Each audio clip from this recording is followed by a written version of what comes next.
importancia de explicar por qué realmente esto, digamos, tiene su complejidad a nivel como mental, emocional, vivencial y físico, ¿cierto? Todas esas áreas de la salud integral, del bienestar, cómo es que están realmente relacionadas. Entonces, invito también para los que van a estar en diferido mirando esto por YouTube, a que entonces los que queramos pues cerrar los ojos o estar con los ojos abiertos, vamos a hacer una especie de respiración profunda, inhalando por nariz y exhalando por boca, llevando como la conciencia al cuerpo, al aquí, a la ahora, a la presencia. Cómo sentimos nuestro cuerpo, qué partes de nuestro cuerpo están tensionadas, o estoy tranquilo, estoy relajada. Voy soltando mis hombros. Volvemos a respirar por nariz y exhalamos por boca. Nos vamos pues como disponiendo a entrar como a este espacio, todos los que vamos a estar aquí presentes. Y bueno, vamos abriendo pues los que decidieron cerrar los ojos, de a poco abrirlos suavemente. Listo. Bueno, vamos volviendo, estamos ya por aquí, bueno, en presencia. Vamos entonces a hacer unas diferenciaciones. Voy a hacer como una introducción y en cierto momento, entonces quien desee pues como intervenir, también puede alzar la mano aquí en la pantalla para que también se le pueda dar acceso a micrófono. Vamos a empezar entonces a diferenciar algo muy importante y es qué es realmente la psicoterapia. ¿Por qué quiero tomar este concepto? Porque está como muy, digamos, fragmentado en los mundos académicos y yo quiero es como en este caso cambiarle esa profundidad a esa palabra y como traerlo más que a lo que se transfiere, que es como a un tratamiento o a un proceso médico o mental. Quiero que esa palabra la trabajemos hoy como una especie como de proceso o de terapia, ¿cierto? Un proceso como de observación, de análisis, de conciencia a lo que nos aboca pues como la psique, ¿cierto? Que en este caso la psique vendría a ser como el espíritu, el alma o la mente como tal de nosotros o nuestros pensamientos, todo lo que nosotros pensamos. También es importante que tengamos la diferenciación entre lo que es nutrición y lo que es alimentación. ¿Por qué? Porque si bien la nutrición tiene mucho que ver con la alimentación no siempre nos va a permitir una nutrición al cuerpo, sino que es más como desde un sentido específico, ¿cierto? La alimentación de los sentidos. Pero la nutrición va mucho más en profundidad a, digamos, a centrarnos en todos los ámbitos que se están nutriendo constantemente, que en este caso vendría siendo lo que yo miro, lo que escucho, el aire que respiro es muy importante. Incluso podríamos decir ahí que podríamos vivir sin comer muchas horas, muchos días, sin tomar agua incluso, pero si dejamos de respirar por 2 minutos, es casi imposible, ¿cierto? Entonces, empezar a ver también que uno de las, pues como de los elementos de nutrición fundamentales son la respiración y todo lo que implica también como con el oxígeno dentro de mi cuerpo, de mi mente. También los alimentos, como esa área de la nutrición que nos implica también no solamente con lo que comemos, sino con la intención de lo que comemos, por qué lo comemos y cómo eso que comemos está articulado es más que todo a las emociones, a la cultura, digamos, y a unos aprendizajes, más que todo en las etapas de la infancia, de la familia, de todo lo que implicó como mi círculo más cercano en torno a los alimentos, que es de ahí en donde entonces aprendemos a entender qué es eso de la alimentación y reconociendo pues que la primera alimentación que el ser humano tiene es la alimentación de la madre, ¿cierto? De la mamá, de la leche materna, que es fundamental como alimento para pues como para el primer momento de vida. Entonces vamos a empezar como, bueno, vamos a seguir como explicando un poco por qué salud integral. Porque la salud como tal no solamente nos corresponde a lo que implica el cuerpo físico, sino que la salud implica también la salud mental, la salud emocional, la salud física, ¿cierto? Entre todo ese, digamos, esa complementariedad. Entonces, la salud integral como tal viene a mostrarnos cómo todos los ámbitos de mi vida se van a estar, digamos, manifestando, somatizando o expresando a través del cuerpo físico o a través de mi salud de pensamientos, mi salud de sentimientos, en tanto cómo es que yo trabajo la nutrición de mis sentidos, de mi vida, de mi cotidianidad, y cómo es que se le da acceso desde una primera instancia a la mente o al pensamiento para que todos esos procesos que, digamos, a veces son muy inconscientes, se somaticen y lleven, digamos, a condensación en diferentes puntos del cuerpo, que ya lo vendríamos a nombrar como enfermedad o como desequilibrio, ¿cierto? Y ahí entraríamos entonces en la parte de lo que implica el bienestar, el estar bien, para estar, digamos, en equilibrio, en armonía, cómo entonces tengo que implementar como todas estas áreas de fundamentación de lo que implica mi vida, tanto de lo que estábamos diciendo de lo mental, de lo emocional, para que digamos que todo eso pueda tener como un equilibrio en mi cotidianidad. Y eso como entonces yo como que lo gestiono o lo trabajo día a día, ¿cierto? Porque esa también es una de las herramientas fundamentales. Yo eso como lo llevo a mi día cotidiano o a mi cotidianidad. Entonces empezamos con la comprensión de cuándo es que comienza esto. Yo les quiero hacer como un ejemplo muy específico, y es lo que nosotros heredamos en la primera instancia como cuerpo biológico o cuerpo físico. ¿Por qué? Porque es como si, hagámonos de cuenta, nuestra vida genéticamente es una biblioteca enorme, en donde hay 1000 libros con 1000 diferentes genes, diferentes traumas, diferentes cosas que en sí me corresponden como en mi cuerpo físico, pero no solamente en mi cuerpo físico, sino como desde mi nacimiento. Toda la carga genética que yo traigo pues de mis progenitores, de mi padre, de mi madre, pero también de mis abuelos, de mis tatarabuelos, de como todas las generaciones que me anteceden a mí. Entonces, hagámonos de cuenta que dentro de mi vida hay una biblioteca enorme, y cada libro es como, por así decirlo, algo específico, tanto para lo positivo como para lo negativo. ¿A qué me refiero con esto? Entonces, hay muchos libros que dicen, por ejemplo, la enfermedad de mi abuelo, la enfermedad de mi abuela, el trauma de mis tíos, el trauma de mis tatarabuelos, lo que pasó con mi mamá, lo que pasó en este momento con mi papá. Entonces, es una biblioteca enorme, y también a su lado positivo, entonces están todas las virtudes, todos los dones, todas las habilidades que como tal también me transmitieron a través de, en este caso, la parte genética. ¿Qué es lo que pasa? La epigenética viene y nos dice que entonces, si bien en mi biblioteca de vida, que es como toda mi existencia, tanto en lo físico como en las posibilidades que pueda yo, digamos, como dicen esto, desarrollar o no esas habilidades o esos desequilibrios, nos viene a decir algo muy importante la epigenética, y es que solamente yo soy quien decide con mis acciones cotidianas, en tanto el cuidado, las elecciones de mis hábitos, lo que yo deseo pensar constantemente. Son solamente esas cosas las que deciden qué libros de mi biblioteca se van a activar y cuáles no se van a activar.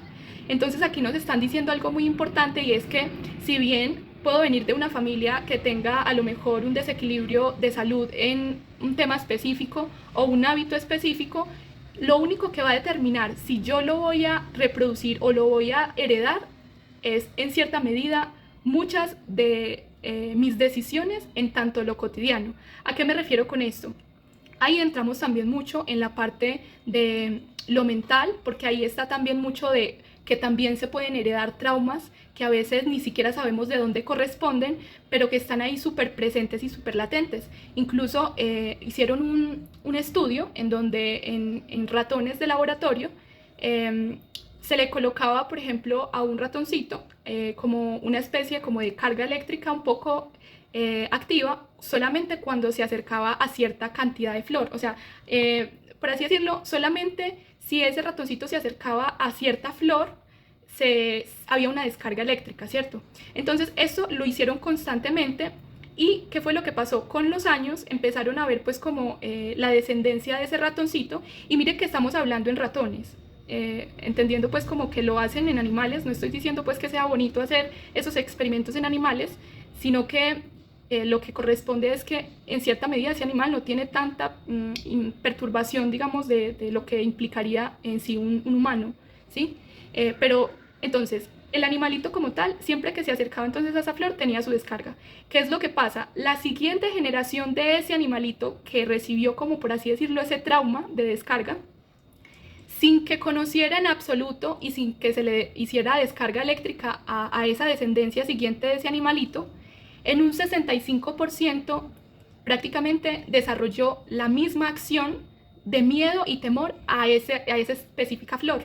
A la flor a la que, pues como por así decirlo, pues como sí, como su progenitor, ¿cierto? Como que le transmitió genéticamente ese impulso energético que se convirtió como en un rechazo a esta flor a otra generación. Miren que aquí esta otra generación no tuvo en ningún momento conexión con esa flor ni con descarga, sino solamente el hecho de que esa flor estuviera ahí, el animalito ya generaba un rechazo. Y lo que percibieron fue que en la tercera generación del animalito desarrollaban el temor no solamente en un 65 a 67%, sino en un 100%.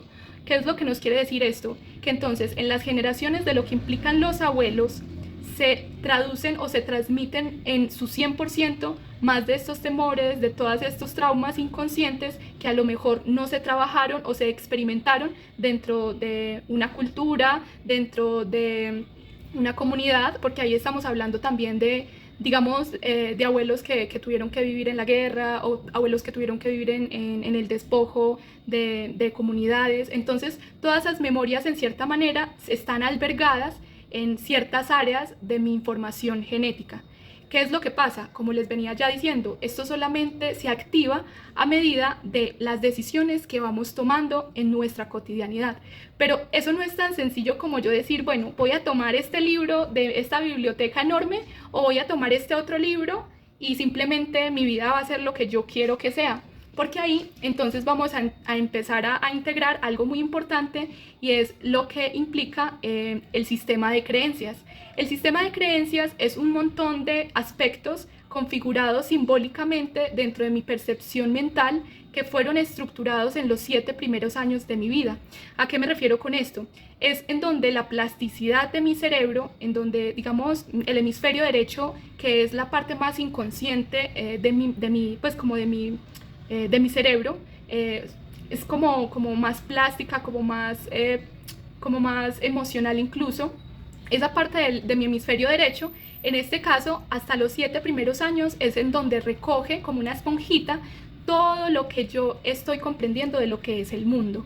Y de ahí, digamos, hasta ya la adultez, se va entonces trabajando ya más el hemisferio izquierdo, que es ya como toda esta correlación ya como con la cotidianidad, con el hacer, con lo automático en el cerebro, ¿sí? Entonces, ¿por qué lo traigo? Porque entonces, si bien hay mucha información, hay cierta información específica que puede que yo albergue inconscientemente y no me esté dando cuenta que eso está generando en mi cotidianidad a lo mejor algo que yo no deseo. ¿Esto cuándo se empieza a formar? En los 3 primeros meses antes de que mi papá y mi mamá dentro de la cópula me gesten. Entonces es la primera pregunta, ¿cierto?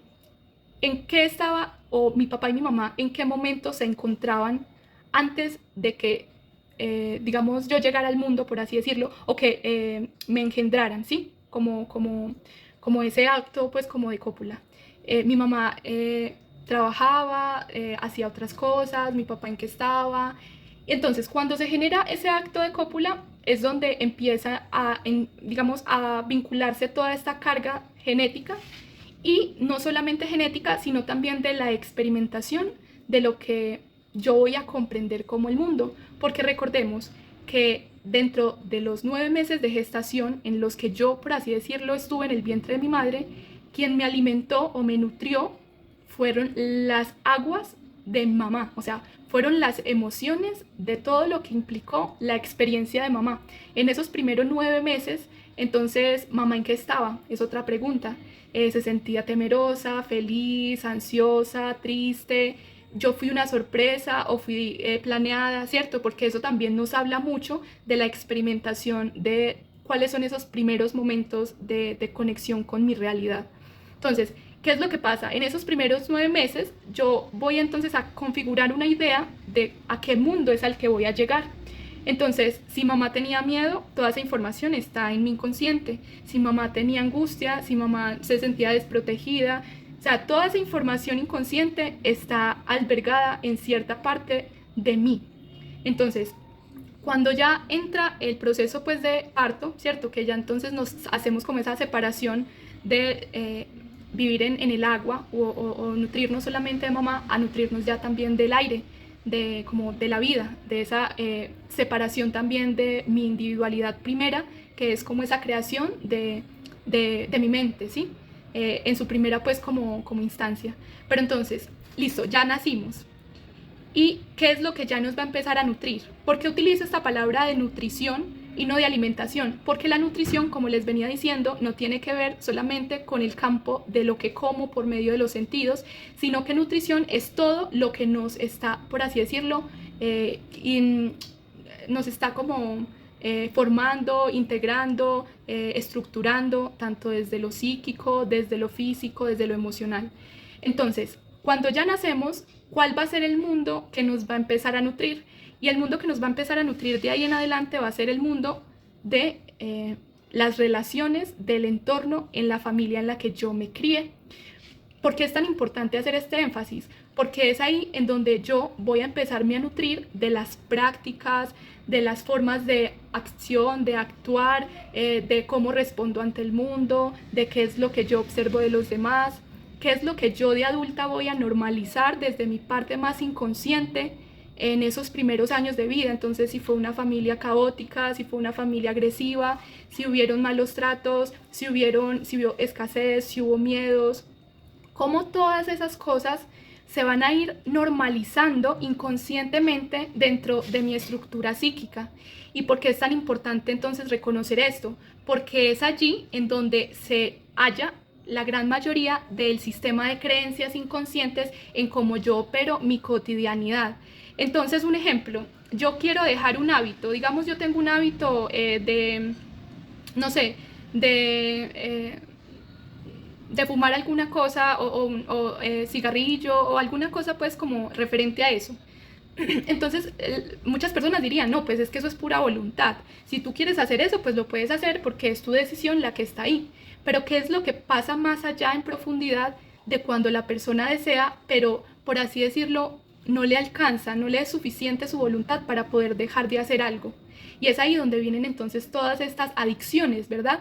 Lo estoy diciendo también en torno a la adicción a ciertos alimentos, específicamente al azúcar, a las grasas, a las harinas, a los alimentos procesados, porque a lo mejor estamos tan acostumbrados a que nos sepa tan rico que, por así decirlo, es como yo quiero dejar un alimento, por así decirlo, porque ya me está diciendo el doctor que está pasando algo con mis exámenes médicos, pero yo no quiero dejar de comer eso porque me parece rico, porque me sabe agradable, porque siento que eso me da placer momentáneo pues dentro del paladar. Entonces, ¿por qué es que es importante empezar a observar esto? Porque no solamente son acciones que yo hago porque sí, sino que son acciones principalmente aprendidas desde la infancia. ¿A qué me refiero con esto? ¿Qué alimentos fueron los que yo, por ejemplo, aprendí a comer? ¿Quién me enseñó a comer lo que yo como? ¿Qué es lo que, digamos, transmitía abundancia dentro de mi familia cuando había ciertos alimentos? Para mí, por ejemplo, ¿qué es tener comida dentro de mi casa? ¿Qué alimentos me llevan a mí a decir, tengo comida, ¿cierto?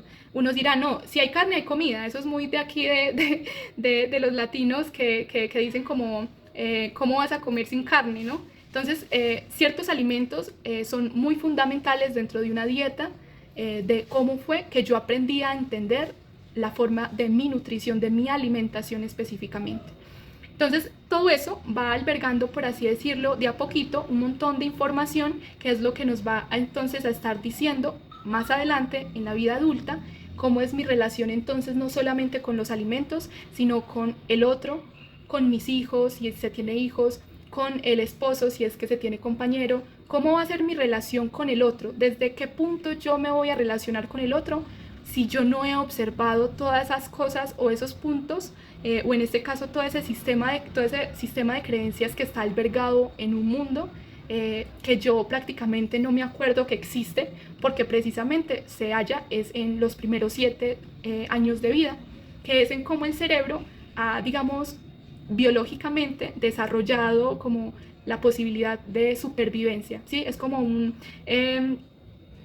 forma en cómo el cerebro se fue como formando plásticamente para entonces en los primeros 7 años tener como toda la información necesaria para saber cómo se puede defender, cómo puede alimentarse, cómo puede sobrevivir, que es como toda esa memoria reptiliana, ¿cierto? Que es muy de la supervivencia, a esa memoria que a lo mejor nosotros queremos desarrollar, que es una memoria más consciente, una memoria como mucho más, digamos, equilibrada, en bienestar, en armonía. Entonces, hagamos de cuenta que es como una especie de iceberg, como una montaña gigante. En la profundidad más profunda, entonces está ese sistema de creencias, ¿cierto? Está todo eso que a lo mejor yo no recuerdo de los primeros 7 años de mi existencia o de mi vida, y como todo ese montón de libros dentro de esa biblioteca que a lo mejor yo no sé cuáles son, ni cómo son, ni de quiénes son. Entonces, está en primera instancia, en lo más profundo, el sistema de creencias. Ya sigue un poquito más arriba, que sigue lo que nos va a proponer, entonces todo eso van a ser nuestros pensamientos. Entonces, de todo ese sistema de creencias inconsciente se forman que mi forma de pensar, mi forma de ver el mundo. Si veo el mundo caótico, si veo el mundo positivamente, si veo el mundo trágicamente, si veo el mundo con miedo, si veo el mundo con tristeza, con ansiedad, con preocupación. ¿Por qué? Porque como veníamos diciendo, es un montón de información que no hemos observado en profundidad, que es lo que nos va a dar como resultado nuestra forma de ver el mundo, ¿sí? Entonces, en esa montaña, más arribita de los pensamientos, se encuentran los sentimientos, que son como todas esas memorias del impulso de reaccionar ante la vida, ¿sí? Entonces, tengo un pensamiento de temor.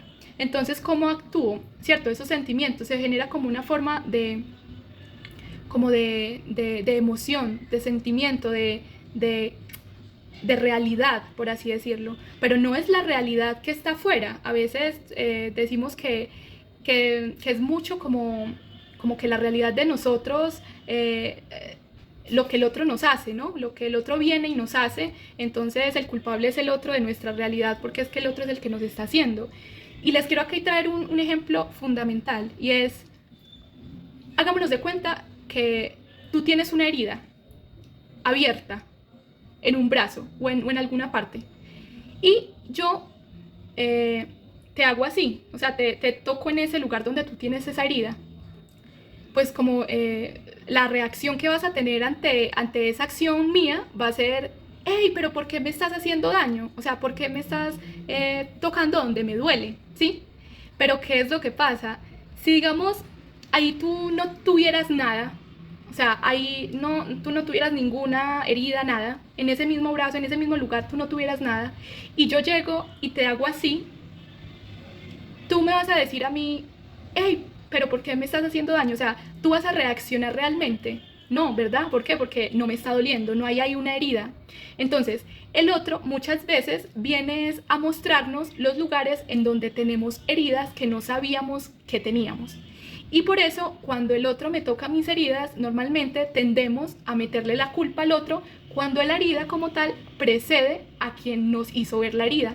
Por ejemplo, la herida de rechazo, la herida de abandono, la herida de pérdida, la herida, o sea, son un montón de heridas que uno, no pensándolo pues como heridas en torno a lo biológico, ¿no? Porque herida suena mucho como a algo que duele desde lo físico, pero hay heridas mentales dentro de la configuración simbólica de mi experiencia que se fueron configurando. Por ejemplo, la herida de traición, cuando alguien a mí me traiciona, cuando alguien a mí me rechaza, cuando alguien a mí me juzga, todos esos aspectos que a lo mejor me duelen de lo que el otro en sí me está haciendo, no es el otro quien me lo está haciendo. El otro me está mostrando dónde es que yo tengo que prestar atención, cuidado, para poder sanar y cicatrizar esos dolores que a mí me están generando.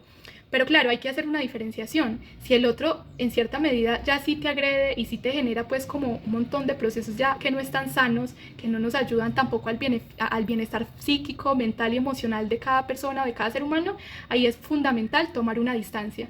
Pero el tomar una distancia no quiere decir que esas heridas se van a cerrar.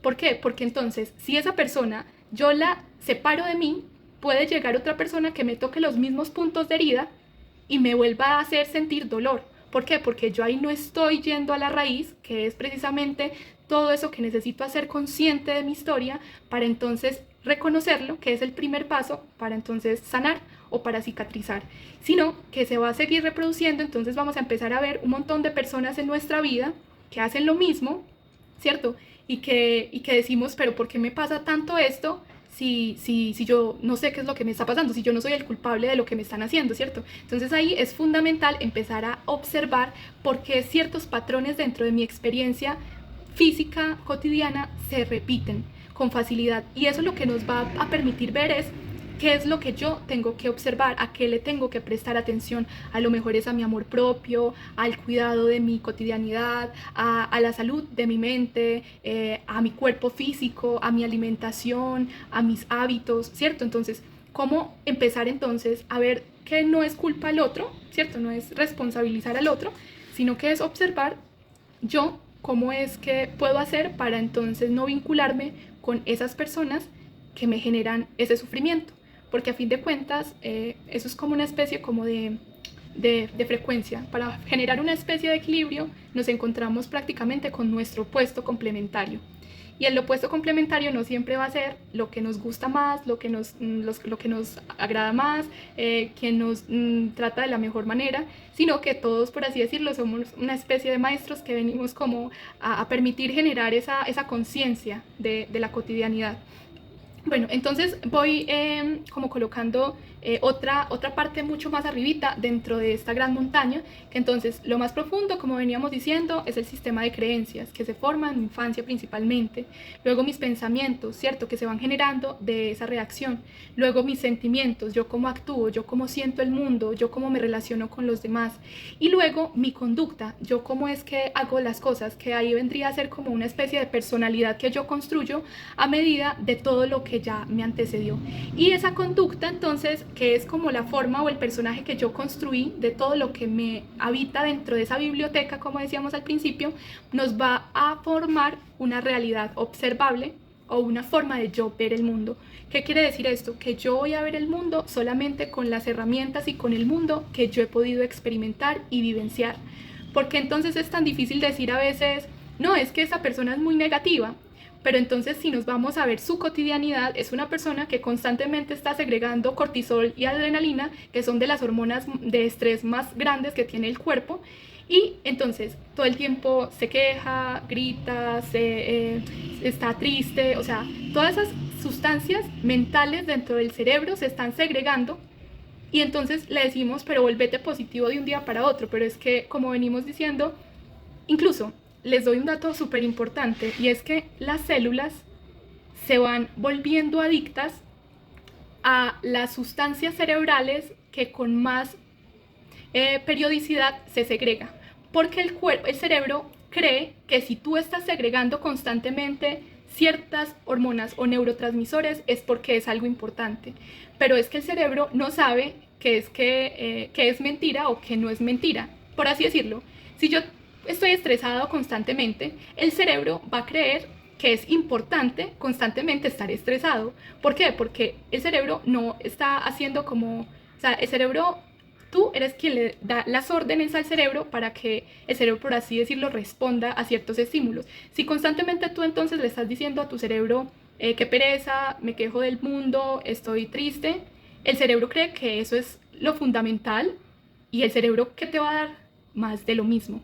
Entonces, pero en su contraparte, si por ejemplo yo constantemente estoy en positivo, tengo mis picos de oxitocina, de serotonina elevados, que son estas sustancias del bienestar, estas sustancias de la felicidad, de la tranquilidad, de la paz, efectivamente el cerebro me va a decir, si esto normalmente lo está segregando tanto es porque es importante. Entonces ahí vamos viendo cómo dentro de la parte física, pero también de la parte mental y de la parte emocional y de nuestra historia como tal, se va formando una estructura completa en la complejidad. Y hay que tener cuidado también porque cada ser humano, de nosotros, cada uno de nosotros es un mundo infinitamente diferente al otro. Incluso así sean hermanos, gemelos, mellizos, o sea, la estructura de cada ser humano como tal es un universo único, ¿cierto? Entonces, teniendo pues como en cuenta esto, ya vendríamos a decir que ya sabemos entonces en dónde se alberga gran parte de toda esa información de mis reacciones y de mis acciones. Y también ya sabemos entonces que la forma en cómo podemos intervenir en nuestra cotidianidad para lograr esa mejor versión de nosotros es entonces haciéndonos conciencia o haciéndonos conscientes de todo eso que está dentro de nosotros, ¿cierto? Y entonces después de aquí ya también podríamos decir que el hecho como tal de yo tener bienestar dentro de mi vida cotidiana es por medio de yo, desde la conciencia, darle órdenes a mi mente y no al contrario, ¿sí? Porque el cerebro solamente, digamos, él no gasta energía para lo que no necesita. Así como dicen muchos nutriólogos o nutricionistas que si un músculo no se ejercita normalmente, el músculo simplemente va perdiendo conductividad y se va quedando tranquilo y el músculo se queda quieto, ¿no? Que es también algo muy importante porque esto también pasa con las neuronas de nuestro cerebro. Y no solo con nuestro cerebro, sino también con nuestro intestino, con nuestros órganos internos y cómo todo esto se va entonces, por así decirlo, generando o creando una somatización dentro de mi cuerpo. ¿Qué quiero decir con esto? Que muchas, digamos, de las anomalías de esa biblioteca grande que al principio hablábamos, de toda esa información inconsciente que está ahí de mis genes, de mi familia, de las experiencias de mi infancia, toda esa biblioteca va entonces a definir qué libros de esa biblioteca yo voy a coger. ¿Con qué? Con mis hábitos, con mis acciones cotidianas, con el bienestar y el cuidado que yo le doy tanto a mi cuerpo, a mi mente, a mis emociones y a mi vida cotidiana. Como lo decíamos, si yo no ejercito entonces cierta clase de músculos, pues cómo quiero que ese músculo esté de cierta forma o esté sano si realmente no lo estoy, por así decirlo, trabajando, ¿no? Entonces ahí tiene mucho que ver también con ese concepto de que es la voluntad, ¿sí? La voluntad es permitir por un bien mayor a mí, ¿cierto? A mi vida, a mi salud y a mi cotidianidad, poder hacer pequeñas acciones cotidianas que me ayuden a mí a tener un bienestar mayor para que cuando lleguen a lo mejor todos esos pensamientos caóticos o todas esas sustancias cerebrales que me generan estrés, mi cuerpo esté equilibrado o esté, digamos, con la capacidad de no... o sea, de no perjudicarse, por así decirlo, ¿sí? Por así, es como decir, yo estoy sana, estoy tranquila, estoy sana. Y un momento a otro, esto también lo habla mucho la biodecodificación, que son como cómo es que una enfermedad se llega a materializar que viene desde un pensamiento, como la mente a veces es la que enferma mucho al cuerpo y por qué es que el cuerpo se enferma en ciertas partes digamos, sí, como de lo físico. ¿Por qué? Porque no es lo mismo, digamos, que una persona desarrolle unas inconsistencias o unos desequilibrios, digamos, en ciertos órganos internos o a cierta parte del cuerpo. Y eso habla también mucho de emociones que se pueden trabajar, situaciones que se pueden trabajar. Entonces, es como decir, aquí es un mundo enorme y yo me podría quedar aquí hablándoles de todo esto, pero esto era como una especie de llamado, ¿cierto? Como a empezar a observarnos entonces desde esos procesos como más automáticos, ¿no? Es que yo quiero hacer esto, pero no sé qué me pasa. Bueno, entonces empecemos a observar. Nos sirve mucho, por ejemplo, el escribir, ¿cierto? Hacer como toda esa dinámica de la escritura, porque la escritura también activa muchas áreas del cerebro que nos permiten soltar información. Incluso escribir con la mano contraria a la que constantemente estamos, pues, como escribiendo es fundamental. Por ejemplo, abrir como esas memorias que nos ayudan también como a adquirir un poco más de conciencia a lo que implica nuestra cotidianidad y digamos, nuestra acción diaria, ¿sí? Nuestros hábitos también son fundamentales. De todas formas, pues yo voy a estar dejando como hasta aquí porque siento que es también mucha información. Con el tiempo, con los días, también más adelante vamos a estar entonces trabajando más a profundidad. Esto es como una especie de introducción corta a lo que entonces vamos a ir trabajando más a profundidad, que va a ser como todo este campo específico de la nutrición, todo este campo específico de la psicoterapia, todo este campo específico de lo que implica la salud integral en su totalidad, cómo trabajar, por ejemplo, una enfermedad específica, y también hábitos que no nos sirven, pero de dónde están viniendo. Eso también lo vamos a trabajar pues en talleres más adelante. Y también esa capacidad de comprender el bienestar como una integración de todo en su conjunto, ¿cierto? Entonces, yo voy a estar dejando pues como hasta aquí. Si quiere pues como alguien, pues como compartir algo, si quiere opinar algo al respecto, para que, o si quieren preguntar también algo, nos queda también un ratico más por si desean ya también hablar ustedes. Yo estoy aquí atenta.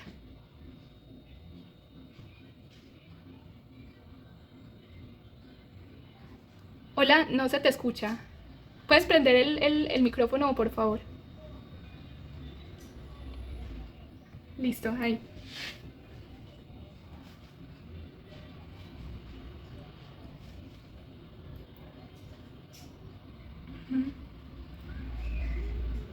Sí, es verdad. Sí, es verdad. Ay, a ustedes con mucho gusto.